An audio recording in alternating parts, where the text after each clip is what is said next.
Үйдің қызы Ұланбике деген анамыз ауылына келіп жатады.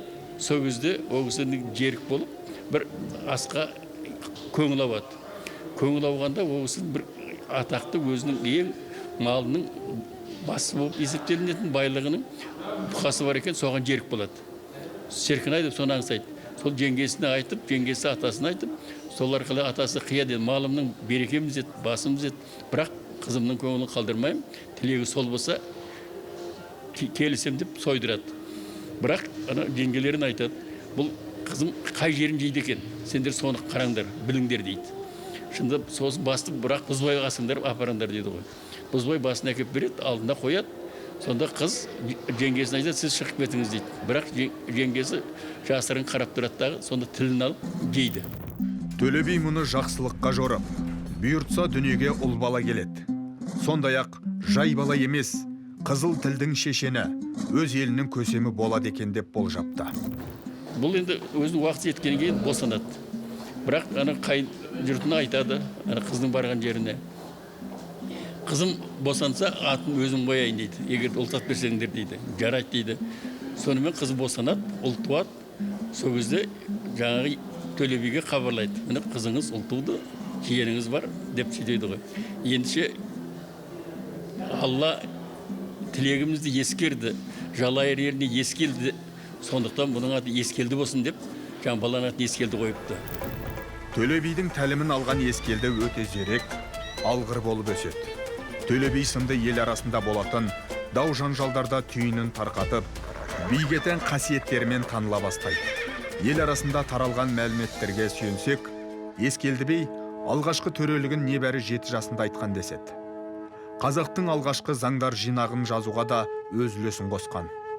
Бұл жайлы ескелді бидің 7-ші ұрпағы, журналист, ескелді би даналық дариясы кітабының авторы Сәбит Биболов нақты деректер келтіреді. 7 жарғыны жазған кезде Қазақстан тарихында айтылады бір сөйлем. Алатаудан келген ескелді би 7 жарғыны жазуда көп тер төкті деп бір ауыз сөзбен айтылған. Бұл ұлы бабаның тарихтағы, тарих сахнасындағы атқарған рөлінен хабар береді. Жиналған аңыз, әңгіме деректерде ескелдінің Төле бимен және Абылай ханмен ара қатынастары көп дәріптеледі. Бұл жөнінде зерттеуші ғалым Сәрсенбі Дәуітов 1991 жылы Парасат журналында жариялайды. Ең бастысы, тарихи қос тұлғаны табыстырып та тұрған Төле би. Абылай өмір бақи ескелдіні ес тұтқан. Ал ескелді Абылайды ғұмыр бойы басына көтеріп, оның ақ туының астынан табылып отырған. Қорамсақтан қолы, биліктен аузы босамаған. Турасында ескелді Абылай сынды Ақсұңқардың үзеңгілес серігі болған. Төле би мен Абылаймен терезесі тең тұрған ақыл иесі. Оның батырлық жорықтары Қаракерей Қабанбай, Қанжығалы Бөгенбай, Шапрашты Наурызбай, Албан Райымбектермен қатар аталуы тиіс. Ескелдінің заманы қазақ үшін ең ауырда қасіретті уақыт болатын. Сондай бір кезең 1723 жылы тарихқа Ақтабан шұбырынды Алқакөл сұлама деген атпен келген. Бейбіт елдің шырқы бұзылып, тыныштығы кетіп, жоңғар шапқыншылығына ұшырады. Тап сол алақұйын алапат кезеңде ескелді бидің есімі ел ішінде тек би ғана емес, батыр ретінде де таныла бастады. Ескелдінің алғашқы жекпе-жегі Қалмақ батыры Долонхормен болған екен. Ұзақ айқас, арпалыстан кейін қазақ батыры жауды аттан аударып, басын кескен. Сол сәттен бастап ер ескелді атанды. Жекпе-жекке шақырған кезеңі. Сондай кезеңдер жиі болған. 8 рет жекпе-жекке шығып, соның бәрінде де жеңіске жеткен. Соңғы жекпе-жегі мынау Шажа деген тауда, Алатаудың бір сілемі Шажада болған. Шажаны басын шауып, сол жерде қалған жоңғарларды ары қарай қуып шығып, жерін елін босатқан жаудан. Ер ескелді жер тұтастығы үшін жан аямай, жанкештілікпен қиын істерге кірісті, дауға араласты. керек жерінде қылыш, қажет кезінде сөз сермеді. Тарихи деректерге сүйенсек, Ескелді би Қытай тілін жетік меңгерген екен. Соның арқасында Қытаймен болған бітпес даулардың шешімін тапқан. Би қазақ даласында хан болған жоқ, бірақ ол өзінің жеке қасиеттері мен әлеуметтік межелер биігіндегі ханнан да жоғары тұрды. Сондықтан да халық арасында ханда 40 кісінің ақылы бар, биде 40 кісінің ары мен білімі бар деп түсінік берген. Ескелді Жылгелді ұлының бойында батырлық, шешендіктен бөлек әулиелігі болған. Ескелді бидің бұл қасиеті жайлы ел арасында көптеген аңыз бар. Солардың бірі былай баяндалады. Жоңғар шапқыншылығы кезінде Төле бидің отауының жанына Жоңғар ханы Ақшыр үй тігіп жатып алады. Сонда Балпық би Төлеге келіп, мыналарды қуып шығайық дейді. Төле би Балпыққа: Ескелдіні күтейік, шайқасқа асықпа, ол бір тиімді шешімін табар дейді. Көп ұзамай Ескелді келеді. Тек Балпықты ғана ертіп, Ақшыр жатқан үйге барады. Атымен сырт киімдерін шешіп, сенімді серігі Балпыққа ұстатады да отауға кіріп келеді. Қолындағы қамшысы мен оң қолына ұстаған талай рез жорықта аттың үстінде сабын тіреп маңдайына ұйықтаған ежелден қолына ұстайтын ғажап қамшысы бар екен. Сонымен жаңағы Ақшырдың мойнынан 3 рет арлы берлі жаңағы жүргізіп өткен ғой қамшыны. Үн жоқ бұларда, сөйтеді шығып кетеді. Ескелді би шығып кете салысымен Жоңғар ханның мұрнынан қараған ағады.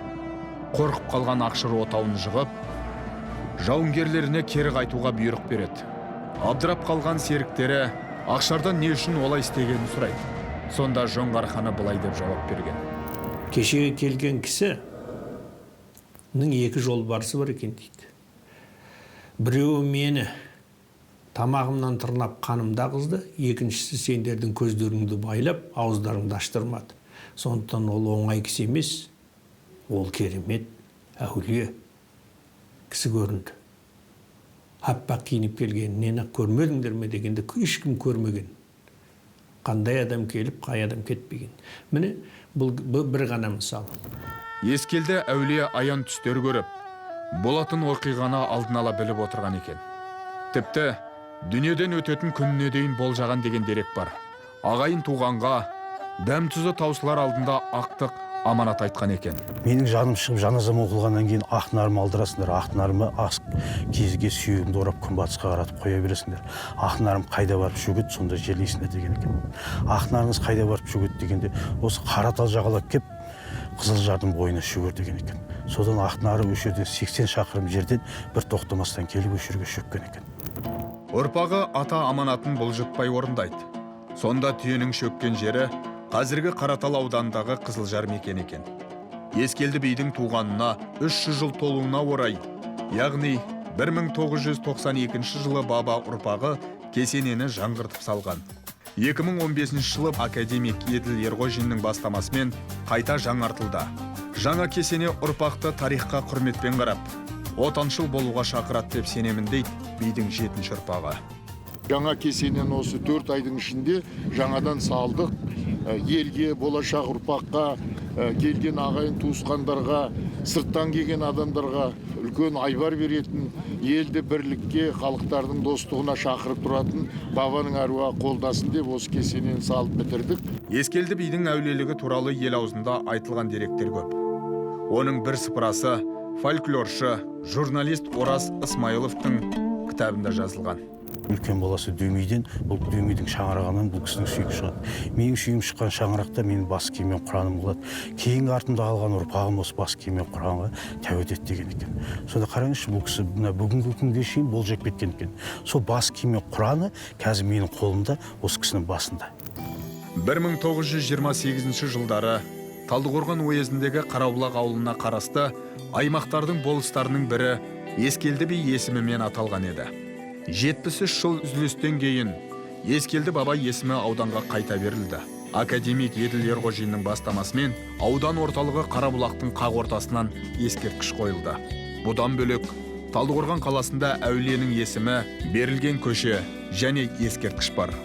Ескелді әулиенің сүйегі жатқан Қаратал ауданында да ауыл және ауылдық округ бар.